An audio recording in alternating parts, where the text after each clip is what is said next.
ဟေးဟေးမင်းဒီထဲဝင်လို့မရဘူးအထက်ကခွင့်ပြုချက်မရှိဘဲနဲ့မင်းကိုအတွင်းထဲပေးမဝင်နိုင်ဘူးဟုလုံခြုံရေးဝန်ထမ်းကတားမြစ်လေသည်ကွက်တိဆိုသလိုပင်ကုမ္ပဏီပိုင်ရှင်ရောက်ရှိလာပြီးလုံခြုံရေးဝန်ထမ်းအားဒီမှာဘာတွေဖြစ်နေတာလဲဟုမေးမြန်းလိုက်သည်လုံခြုံရေးဝန်ထမ်းကဆရာဒီမျိုးသမီးကခွင့်ပြုချက်မရှိဘဲကုမ္ပဏီတဲကိုအတင်းဝင်ဖို့စူးစမ်းနေတာပါဟုပြန်ဖြေ၏ကုမ္ပဏီပိုင်ရှင်ကလုံခြုံရေးဝန်ထမ်းဘက်လှည့်ကမင်းတာဝန်ကျတဲ့နေရာစီပြန်သွားပါဒါကိုငါစီစဉ်လိုက်မယ်ဟုပြောလိုက်သည်ထို့နောက်ထိုမျိုးသမီးငယ်အားအတန်ပြော့ဖြင့်ညီမဒီကုမ္ပဏီကိုဘာကိစ္စနဲ့လာတာလဲဟုမေးလိုက်သည်အမျိုးသမီးငယ်ကမျှော်လင့်ချက်ကလေးဖြင့်ကြည်ရင်သမီးလူတစ်ယောက်ကိုလာရှာတာပါဒါပေမဲ့လုံခြုံရေးကပေးမဝင်လို့အတင်းဝင်ဖို့စူးစမ်းလိုက်မိတာပါဟုပြန်ဖြေခဲ့သည်ပိုင်ရှင်ဤဇနီးဖြစ်သူကမင်းကိုပြန်ကြည့်ပါဦးအဝိစားတွေကလည်းပေရီနွမ်းပါပြီးကြည့်ရတာလဲကစုပ်ကဘာနဲ့မင်းကဒီမှာဘသူကိုသိနေလို့လဲဟုမထေမဲ့မြင်ပြောလိုက်သည်ပိုင်ရှင်ကသူ၏ဇနီးအားတိတ်တဆိတ်တားမြစ်လိုက်ပြီးအမျိုးသမီးငယ်အားညီမဘသူကိုလာရှာတာလဲဆိုတာကရုဏာဒေါသမပါပဲတေချာလေးပြောပြပေးလို့ရမလားဟုမေးလိုက်သည်အမျိုးသမီးငယ်ကသမီးအဖေကိုလာရှာတာပါအဖေနာမည်ကရန်ပါဟုပြန်ဖြေသည်ပိုင်ရှင်ဤဇနီးကရန်ဆိုတာဘသူလဲဆိုတာမင်းသိလို့လားဟုပြန်ပြောစဉ်ပိုင်ရှင်ဖြစ်သူကဇနီးအားစကားဖြတ်လိုက်ပြီးအမျိုးသမီးငယ်ကိုတိုးကုမ္ပဏီမှာလုပ်ခဲ့ဘူးတဲ့ရန်ဆိုတဲ့လူတစ်ယောက်တော့အမှန်ပဲရှိခဲ့ဘူးတယ်သူကငါရဲ့အဖေပဲဟုပြောလိုက်သည်အမျိုးသမီးငယ်ကသမီးမများမှားသွားတာလားမသိဘူးဟုရေရွတ်လိုက်သည်ပိုင်ရှင်ကမင်းမအဖေဖုန်းနံပါတ်ရှိလားဖုန်းဆက်ကြည့်လို့ရပါတယ်ဟုဆိုရာသူမကသမီးမနံပါတ်တော့ရှိပါတယ်ဒါပေမဲ့ဖုန်းမရှိလို့ပါဟုပြန်ပြောသည်ပိုင်ရှင်ကသူ၏ဖုန်းကိုကမ်းပေးလိုက်ပြီးကိစ္စမရှိပါဘူးအကိုဖုန်းသုံးလိုက်ပါဟုပြောခဲ့သည်သူမသည်နံပါတ်ကိုချက်ချင်းနှိပ်လိုက်ပြီးဖုန်းကိုပြန်ပေးလိုက်၏ပိုင်ရှင်သည်ဖုန်းနံပါတ်ကိုမြင်လိုက်သည်နှင့်သူ၏ဇနီးဘက်သို့လှည့်ကြည့်လိုက်ပြီးနေဦးဒါငါအဖေဖုန်းနံပါတ်ပဲဟုပြောလိုက်သည်ထို့နောက်အမျိုးသမီးငယ်အားညီမရဲ့ဇာတိကဘယ်ကလဲဟုမေးလိုက်သည်သူမကသမီးကဘိုးဟော့ကပါဟုဖြေခဲ့သည်ပိုင်ရှင်ကဒါငါအဖေမွေးရမည်ပဲဒါပေမဲ့ငါမှာဖခင်တူမအေကွဲညီမလေးတစ်ယောက်ရှိတယ်လို့အဖေငါကိုဘယ်တော့မှမပြောခဲ့ဘူးဟုဆိုသည်အမျိုးသမီးငယ်ကတိုးတိတ်စွာဖြင့်သမီးတို့မိဘတွေကသမီးငယ်လေးတွေကကွာရှင်းခဲ့ကြတာပါသမီးကမေမေနဲ့ပဲအမြဲနေခဲ့ရတာလွန်ခဲ့တဲ့နှစ်ကအဖေသမီးစီရောက်လာခဲ့တယ်အဲ့ဒီတုန်းကအဖေကအကိုအကြောင်းသမီးကိုပြောပြခဲ့တာပါအကိုကိုအန်တီဝန်ရဲ့သားလို့ပြောပြခဲ့ပါတယ်ဟုရှင်းပြသည်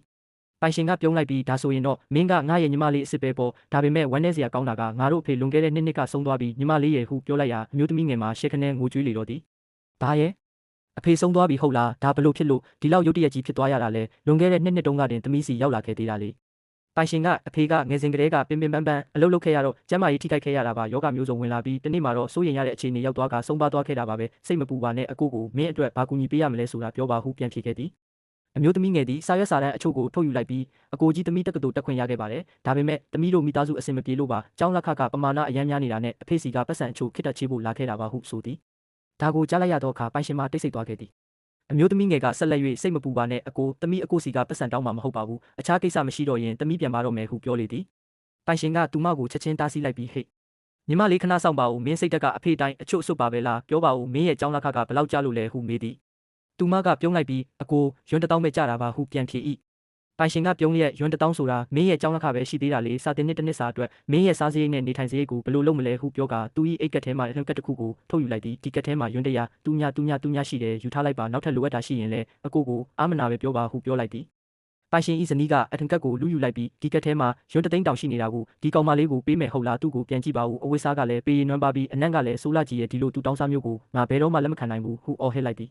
ခင်မုန်းဖြစ်သူကအေးဆေးစွာဖြင့်သူမကလည်းငါတို့မိသားစုဝင်တယောက်ပဲလေကက်ကိုပြန်ပေးလိုက်ပါဟုပြောလိုက်သည်ဇနီးဖြစ်သူကစွတ်တရုတ်ဖြစ်ဟင်းအင်းမပေးနိုင်ဘူးသူကရှင်ရဲ့ဖခင်တူမအေကွဲညီမပဲရှိသေးတာရှင်သူ့ကိုကူညီမယ်ဆိုရင်ငါရှင်နဲ့ကွာရှင်းမယ်ဟုချိန်ချောက်လိုက်သည်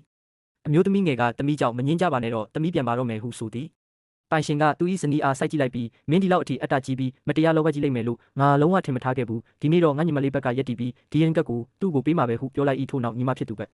လှဲ့ကမင်းရဲ့ပညာရေးကိုပဲအာယုံစိုက်ပါလိုအပ်တာရှိရင်အကိုကိုပြောဖို့ဘယ်တော့မှမတွန့်တိုပါနဲ့ဟုမှာကြားလိုက်သည်ဇနီးဖြစ်သူကငါရှင်နဲ့ကွာရှင်းမယ်ဟုကြေညာလိုက်သည်